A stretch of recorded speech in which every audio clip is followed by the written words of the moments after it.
Unfortunately, the crisis is getting much worse, much faster than predicted, and it is getting worse at a rate faster than the rate at which we're deploying these solutions.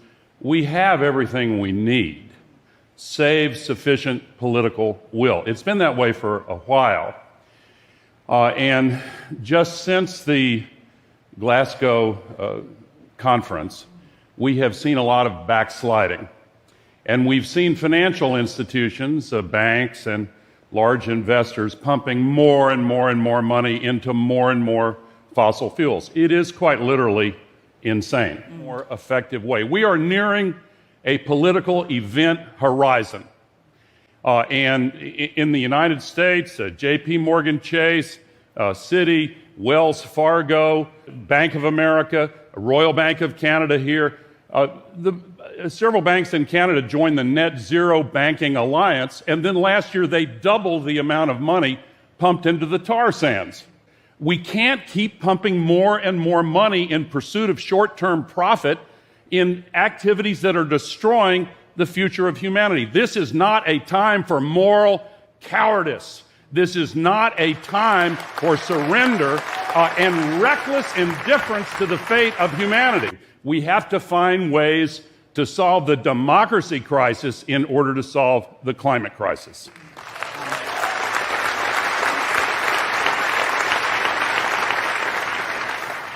But yes, what the IPCC report, I mean, you know, it's an asymptotic curve that gets closer and closer to absolute panic, okay?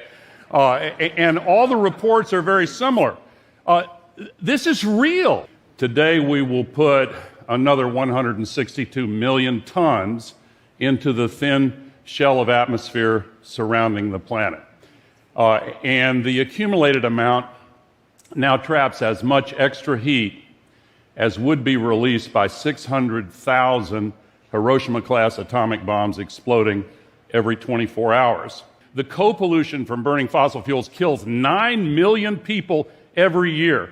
A large multiple of the number of people killed by COVID are killed annually by the particulate pollution that comes from fossil fuels.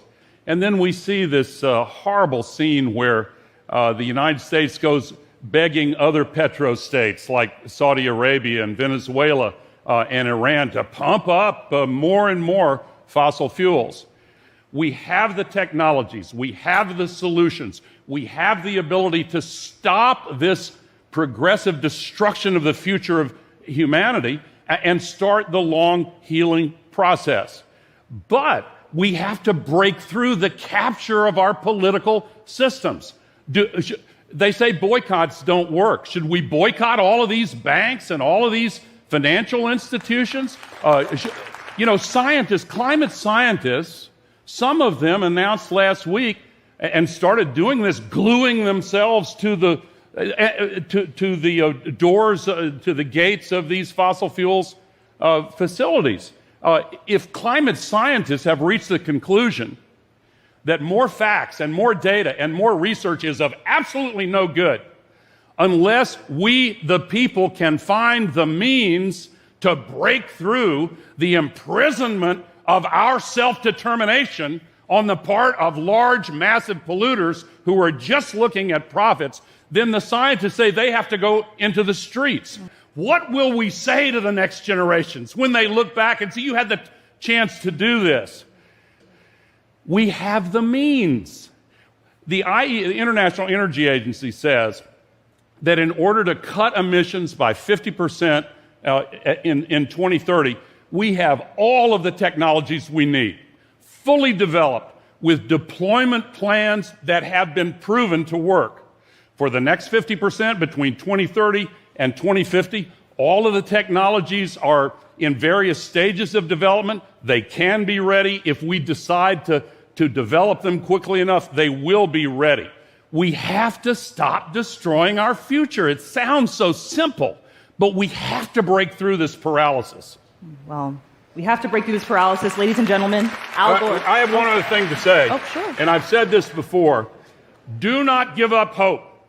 And remember always that political will is itself a renewable resource. Thank you. Thank you so much, Al.